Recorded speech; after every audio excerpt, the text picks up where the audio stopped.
Kayak misalkan hari ini perasaan kalian kayak gimana?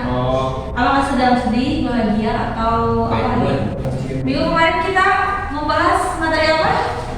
Argumentasi. Apa itu argumentasi? Teks yang berdasarkan opini dari seorang penulis yang berdasarkan fakta.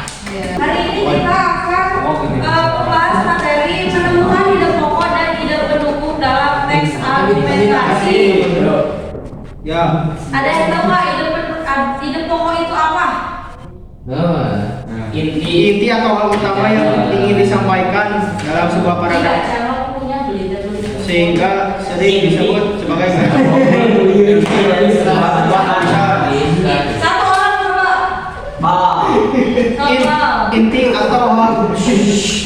inti atau hal utama yang ingin disampaikan dalam sebuah paragraf, sehingga sering disebut sebagai gagasan utama atau pikiran utama dalam sebuah tulisan. Tuh. Ide pokok terletak di bagian mana? Awal. Ya. Adapun ciri dari ide pokok yang pertama ada apa? Jadi fokus utama dalam paragraf Ya.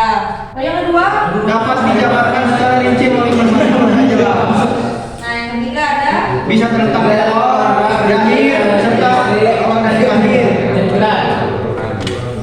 ya. Nah, ide pokok ini ide pokok dalam sebuah paragraf berfungsi untuk memastikan tulisan atau pembahasan agar tetap terarah dan mudah dipahami oleh pembacanya. Terus ada penemuan ide pendukung teks argumentasi.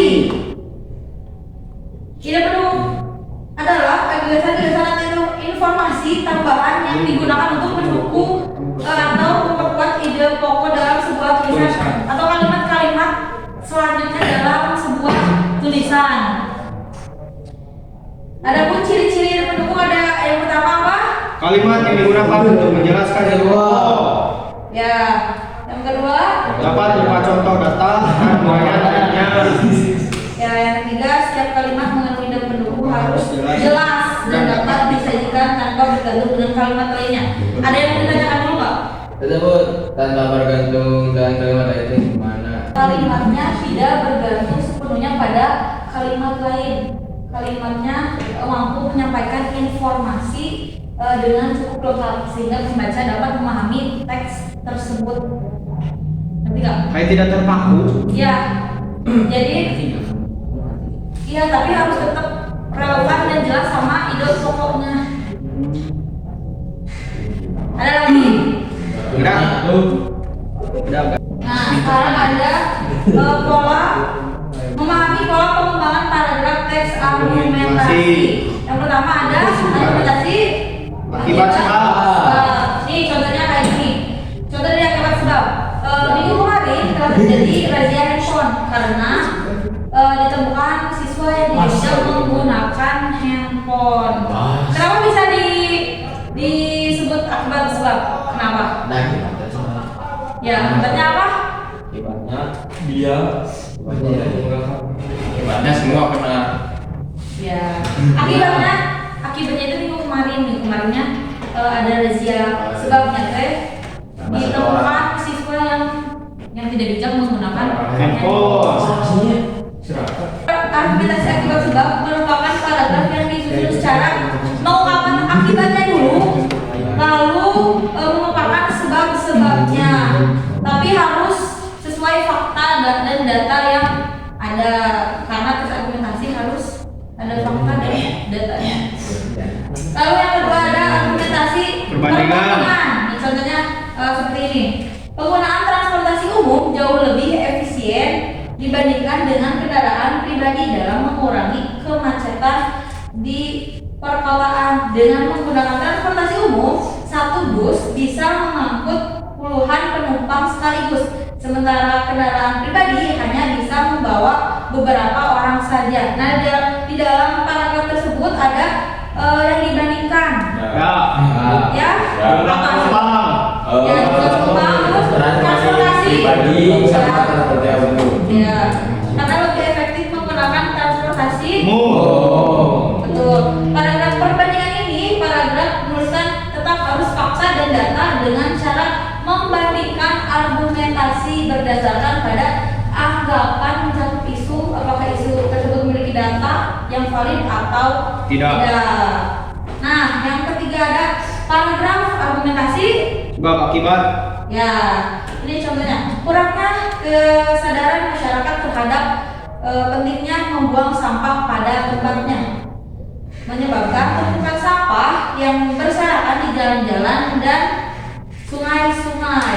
Nah, di dalam paragraf ini mengandung sebab dan akibat. Ya, betul, sebabnya apa? Tuh, sampah sembarangan akibatnya Kurangnya banjir. kesadaran. Ya.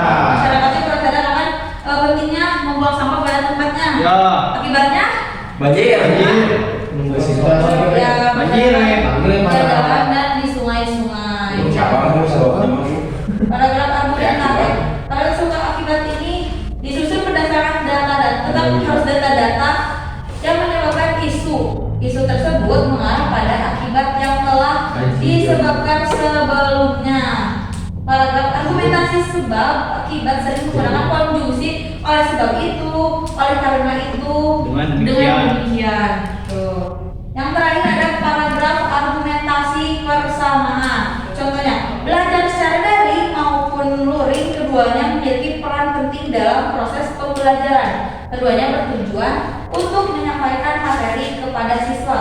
Oleh karena itu, baik belajar daring maupun luring sama-sama penting dan saling melengkapi dalam mendukung pendidikan. Apakah ada persamaan di dalam paragraf tersebut? Sama-sama belajar. Ya, sama-sama belajar.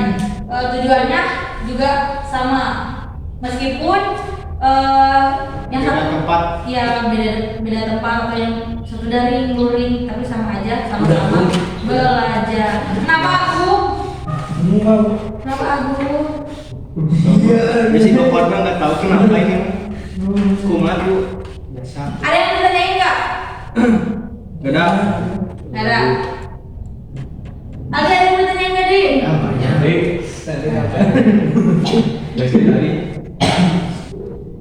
Dia ada yang ditanyain nggak, Di?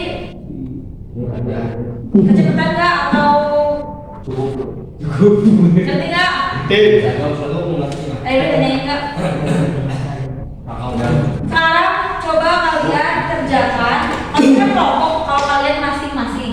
Nah, analisis penggunaan pola pengembangan dalam paragraf tersebut, termasuk pola pengembangan paragraf yang mana dari teks dari paragraf tersebut. Yang aktivitas siswa. Ya,